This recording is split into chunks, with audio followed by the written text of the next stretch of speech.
a Reddit throwaway account because I don't want anyone I know finding this.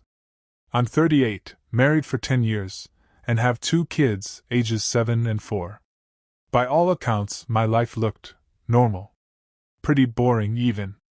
My wife, let's call her Elle, and I had a comfortable routine. We laughed, argued sometimes, shared responsibilities, went on vacations, celebrated holidays.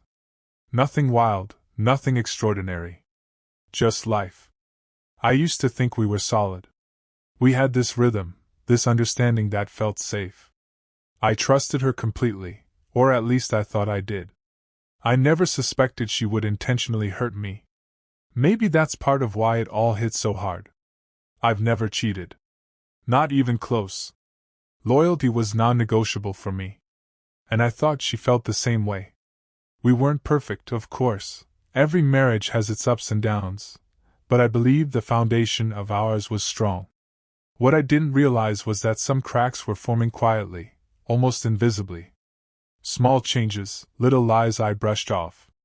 I wish now I had paid more attention, but hindsight is cruel that way. I'm writing this because the past year has been the hardest of my life. Everything I thought I knew about love, trust, and family fell apart on a single day, our anniversary. That day changed me, and I'm not sure I'll ever fully recover. If you're reading this, buckle up. I'm about to tell a story that's ugly, raw, and deeply personal. It's the story of how I discovered my wife had been cheating on me, how it shattered my world, and what I lost in the aftermath. Looking back, there were warning signs, small, almost meaningless at the time, but I ignored them. Elle started spending more time on her phone, sometimes giggling over messages while I was in the next room. She'd claim it was work, or friends, or memes, and I believed her. I guess I wanted to believe her. I wanted our life to stay the way it was. We met in our late 20s, both fresh out of college. I was head over heels. She had this effortless charm that made everyone notice her. Our early years were intense and romantic, but even then, I sometimes felt like I was chasing her attention. She was magnetic, unpredictable, and I loved that about her. But maybe I loved it too much. Maybe that obsession blinded me to reality. As the years went on, I thought we were in sync. We bought a house, had kids, went through financial stress, job changes, moving towns. Through all that, I assumed we were partners in the truest sense. I assumed she felt the same loyalty, the same commitment. Looking back now, I can see the cracks forming. Little lies here and there, evasive answers about her day, late nights at work events. I convinced myself it was normal. I rationalized it. I thought, marriage isn't always transparent. She's tired, busy, or stressed. I never imagined the truth could be what it was. I didn't notice how far gone it had already gotten. I didn't notice how my trust was quietly being eroded. By the time the first seeds of doubt appeared, I had invested 10 years of my life, my love, and my security in someone I thought I knew, but maybe I never did. It started small, almost ridiculously small. I noticed her phone buzzing more than usual one evening, and when I peeked, yes, I know, invasion of privacy, I saw a message pop up that made my stomach drop. Not explicit, just intimate. Flirty, casual, familiar in a way that wasn't meant for me. I froze. My first thought was denial. No, she wouldn't do this. I must be misreading it. But the pit in my stomach wouldn't go away. That night, she came to bed smiling like nothing was wrong, and I couldn't bring myself to say a word. I just stared at the ceiling, heart racing, mind spiraling. The next few weeks were like walking on glass. I kept seeing little things differently. Texts that were supposedly from coworkers didn't feel right. She started coming home later, saying she was tired or stressed. I tried to ask questions, but her answers were vague. Defensive. Why do you care so much? She asked once, and it hit me. She knew I was starting to suspect. I hated myself for feeling paranoid. I hated that I was spying, questioning, doubting the person I had vowed to trust. But I couldn't stop. Something had shifted. I couldn't pretend everything was normal anymore. And then came the day I wasn't even looking for proof. I didn't need to. I opened her laptop to check something trivial, and there it was. Clear as day. Messages that could only mean one thing: she was seeing someone else. Not a flirt, not harmless. Real, ongoing, secret. That's when my world cracked wide open. I don't even remember how I got the words out. I just stood in the kitchen, phone in hand, shaking, and asked, "Who is this?" My voice sounded foreign to me, shaky, accusing, hollow. She froze. There was this long, unbearable silence. Then, finally, she said, almost softly, I didn't want you to find out this way." My chest tightened so much I felt like I couldn't breathe. Every part of me screamed to drop the phone, to run, to escape the room, but I couldn't. I needed the truth. She admitted it. She had been seeing someone at work for months. Not once or twice, months. She said she didn't plan it, didn't mean for it to happen, didn't want to hurt me. She apologized, over and over, tears streaming down her face. I wanted to hate her, but all I could feel was raw, hollow disbelief. My mind wouldn't catch up with my heart. I remember blurting, "On our anniversary?" Her eyes went wide. She whispered, "I'm so sorry, it just happened." The words felt like knives. Our anniversary. 10 years, 2 kids, and she chose that day to betray me. I couldn't process it. I collapsed onto the couch, numb, shaking, trying to understand how someone I loved so completely could do this. And the worst part? I realized I didn't even recognize her anymore. The woman I thought I knew, trusted, loved, suddenly felt like a stranger sitting across from me. I wanted answers, closure, screams, anything. All I got was an apology and a hollow, "I'm sorry." That night, nothing felt real anymore. I didn't cry immediately. I couldn't. Shock had taken over. My mind kept replaying the texts, her words, the way she looked at me with those fake tears. Disbelief swallowed me whole.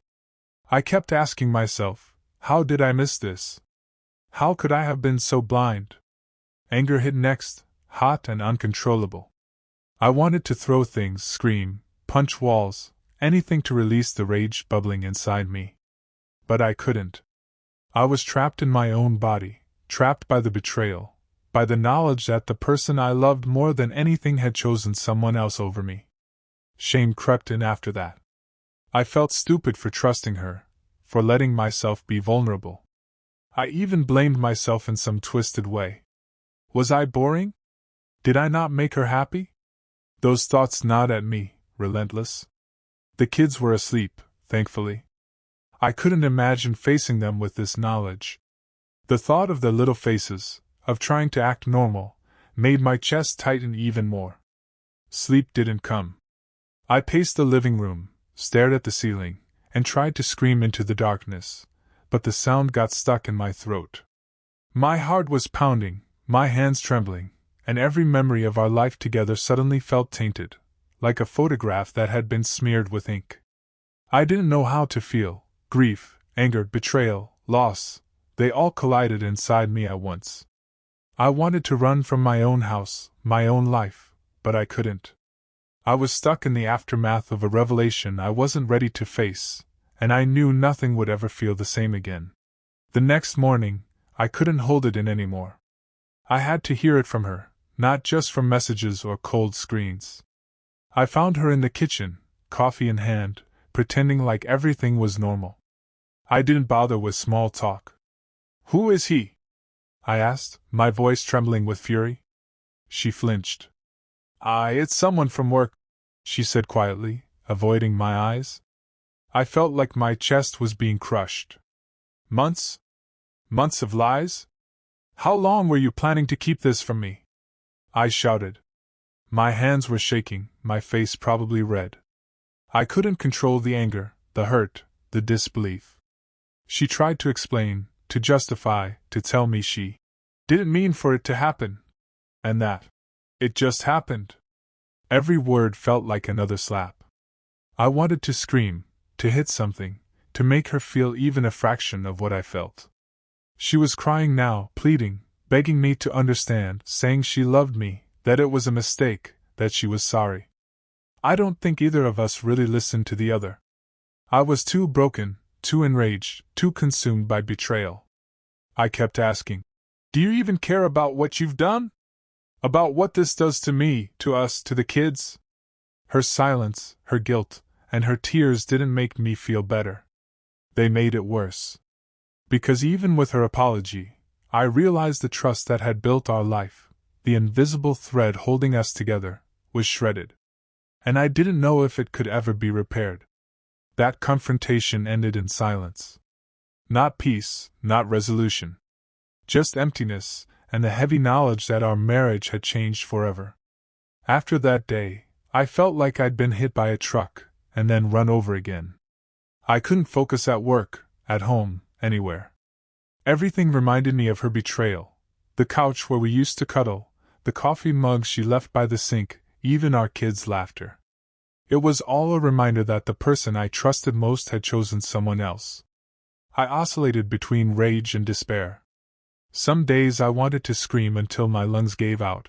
Other days I wanted to disappear entirely, to crawl into a corner and let the world keep spinning without me. I felt paralyzed by grief and anger at the same time. My own thoughts became enemies. I kept replaying every conversation, every missed sign, asking myself why I hadn't seen it sooner. I even started doubting myself in ways that were humiliating. Was I not enough? Had I failed as a husband, a lover, a partner? I knew logically that none of this was my fault, but my heart didn't care about logic.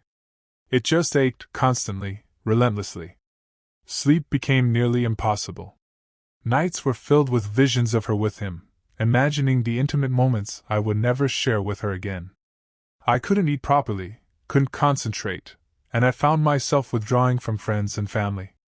And underneath all the chaos, there was a deep, gnawing fear that I'd never trust anyone again, fear that I'd be broken forever, fear that the life I had painstakingly built was now irreparably damaged. It wasn't just heartbreak, it was an emotional earthquake that left me wondering if I'd ever stand upright again. The fallout wasn't just emotional, it was everywhere. The house, the kids, our routines, even our friends' perception of us, all felt poisoned. I couldn't act normal around the kids. I couldn't hug her, smile at her, or even look at her without remembering what she'd done. Every interaction felt like walking through a minefield of anger and sorrow. We tried to keep up appearances for a while, pretending that life was fine for the kids, but it was hollow. They noticed, of course.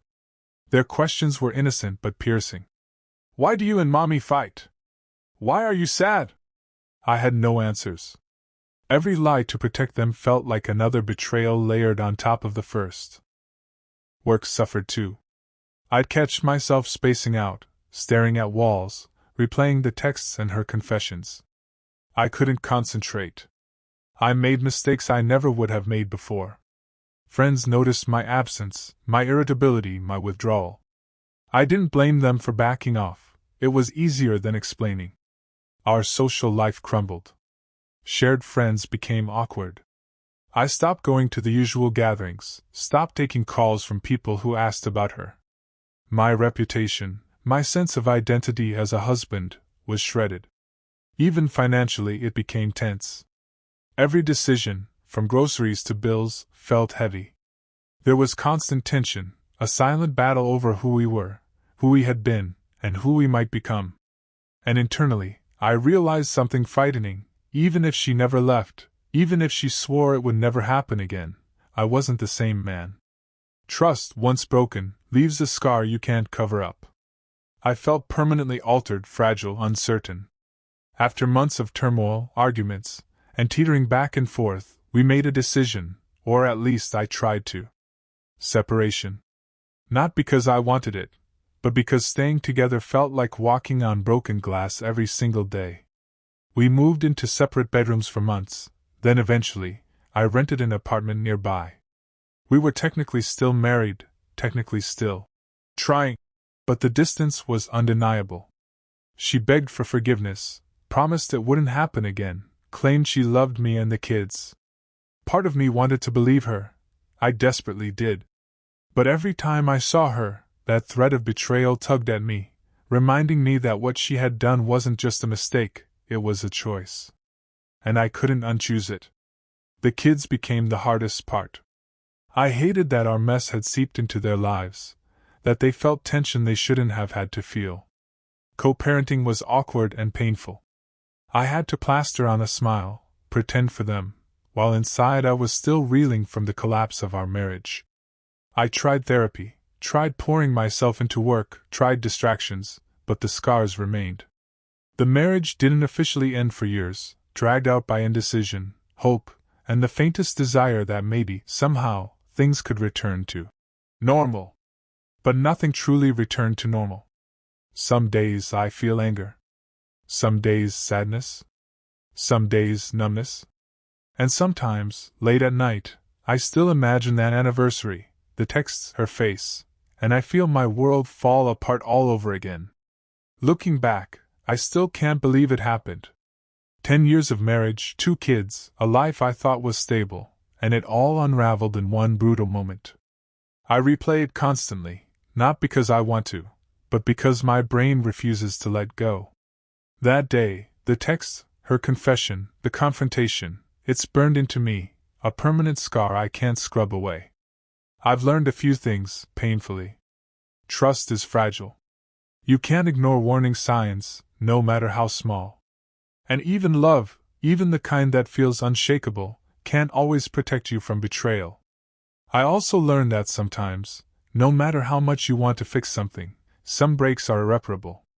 I still love her, in some strange, stubborn way, which makes it worse. I hate that I love someone who hurt me this deeply. And I hate that part of me still wonders if things could have been different if I had noticed earlier, acted differently, or been enough. Therapy helped a little. Friends helped a little. But the truth is, some of this pain just sits with you. It's like a shadow that never fully leaves, reminding you that life is unpredictable, fragile, and sometimes cruel. I share this because I need someone, anyone, to understand what it's like to have your world collapse while still standing in the same house, still taking care of the same kids, still trying to be human. And maybe if you're reading this, it will help you notice the cracks before they become chasms. Because I didn't, and it cost me more than I can ever put into words. Even now, years later, some nights I wake up drenched in sweat, heart hammering, and the first thought is always her, that night, that betrayal. It's not constant, but it's persistent, like a shadow you can't shake. Sometimes I catch myself imagining her with him, even though I know it's over. It's a mix of jealousy, grief, and this bitter sense of loss that I can't put into words. I also struggle with guilt, which makes no sense logically. Guilt for trusting her, for not seeing the signs, for letting my kids grow up in a fractured household. Guilt that I stayed as long as I did, hoping she'd change, hoping we could salvage something. I can rationalize that it wasn't my fault, but my brain refuses to believe it sometimes. Even ordinary things can trigger the pain. A text notification on someone else's phone, a couple arguing at a restaurant, a song on the radio that we used to love, it all comes back. And every time, I relive that horror, that disbelief, that hollow pit in my chest when I first saw the messages. Friends try to console me, but most don't truly understand. Time heals, they say. Maybe it does, but the scars don't vanish, they just fade into the background, lingering like a quiet warning. I've realized something cruel. The betrayal doesn't end when the affair does. It doesn't end when the separation is formalized. It doesn't even end when the other person moves on. It ends when you finally learn to live with it, and I'm still learning. At some point, I realized I couldn't keep surviving on pure anger and sadness. It was eating me alive.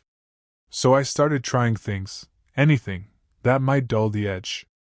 Therapy was the first step. I was skeptical at first, sitting in that room, talking to a stranger about the most humiliating moment of my life. But saying it out loud helped. Not fixed, not healed, just helped. I threw myself into routines. Gym in the mornings, long walks at night. Physical exhaustion became a way to quiet my mind. When my body was tired enough, my thoughts slowed down, and sometimes I could sleep without replaying everything. I stopped drinking after realizing alcohol made everything worse. It amplified the anger, the self-pity, the what-ifs. Sobriety didn't make me happier, but it made me more stable. And stability felt like survival. I also learned to sit with the pain instead of fighting it. That was the hardest part. Letting the sadness exist without trying to explain it away or bury it. Some nights I just sat in my apartment, lights off, thinking about the life I lost and the person I used to be. The kids became my anchor. On the days I wanted to disappear, I showed up for them instead. Homework, bedtime stories, soccer games. I couldn't save my marriage, but I could still be their dad. That gave me purpose when everything else felt meaningless. I'm not cured. I don't think I ever will be. But I'm learning how to live with the damage instead of letting it define every second of my life. Telling people was almost as painful as discovering the affair. At first, I didn't tell anyone. I was embarrassed, humiliated, terrified of being seen as weak or naive. When you're cheated on, it feels like a public failure even when it shouldn't. Eventually, the truth leaked out. My parents noticed the distance, the separate apartment, the forced smiles. Telling my mom was brutal. She cried for me, and somehow that hurt more than anger ever could. My dad was quieter, just said, "I'm sorry, son." And that was it. No advice. Just disappointment hanging in the air. Friends picked sides even when they said they weren't. Some distanced themselves entirely, unsure what to say. Others offered opinions I didn't ask for. I could never forgive that. People make mistakes. Every comment felt like pressure, like I was failing some invisible test no matter what I chose. Her family was worse. Polite on the surface, but I could feel the blame creeping in, like if I'd been a better husband, this wouldn't have happened. I stopped going to family gatherings altogether. It was easier to be alone than to sit in rooms full of judgment and half-truths. Isolation became my default. I learned quickly that heartbreak makes people uncomfortable. They want closure, redemption arcs, clean endings. I had none of that. Just a slow, ongoing unraveling. Losing my marriage hurt. But losing my sense of belonging, to a family, to a social circle, to a shared life, was a quieter kind of devastation that I'm still trying to rebuild from. What's left after something like this isn't nothing, but it's not much either. I'm more guarded now. Hyper-aware. I notice tone shifts, phone habits, silences that linger too long. I hate that about myself, but I don't know how to turn it off. Trust doesn't come naturally anymore. It feels like something I'd have to consciously choose every single day, and even then, it feels fragile. I've dated a little since the separation. Nothing serious. I keep people at arm's length without meaning to. When someone gets close, my chest tightens. I start waiting for the lie, the secret, the moment everything falls apart. It's unfair to them, I know, but I don't know how to be open without feeling exposed. Love doesn't feel the same either. It's quieter, more cautious. I miss the version of myself who loved freely, who didn't question every good moment. I miss believing that anniversaries were safe, sacred. Now they're just reminders.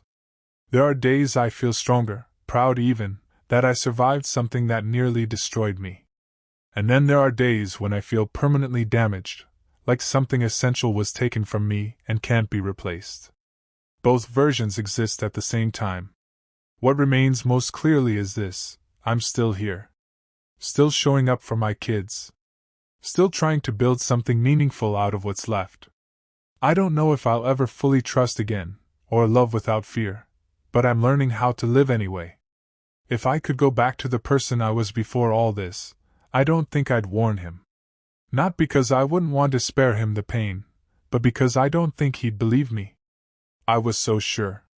So confident in what we had. I thought love, history, and shared children made us untouchable. I know now how wrong that was. This experience stripped me down to something raw and unfamiliar. It forced me to confront parts of myself I never wanted to see: my need for certainty, my fear of abandonment, my tendency to excuse things just to keep the peace. It also taught me how deep betrayal can cut, how it doesn't just end a relationship, but reshapes the way you see the world. I still struggle. Some days I feel okay, even hopeful. Other days I feel like I'm standing in the ruins of a life I didn't choose to destroy. Healing isn't linear. It's messy, slow, and often lonely. If there's one thing I've learned, it's this: you can survive something even when it breaks you. You don't come out the same, but you come out breathing. And sometimes that has to be enough. I don't know what the future holds. I don't know if I'll ever fully trust or love the way I used to. But I do know this: I'm still here. I'm still trying. And that, for now, is my version of moving forward. Thanks for reading. I needed to get this off my chest.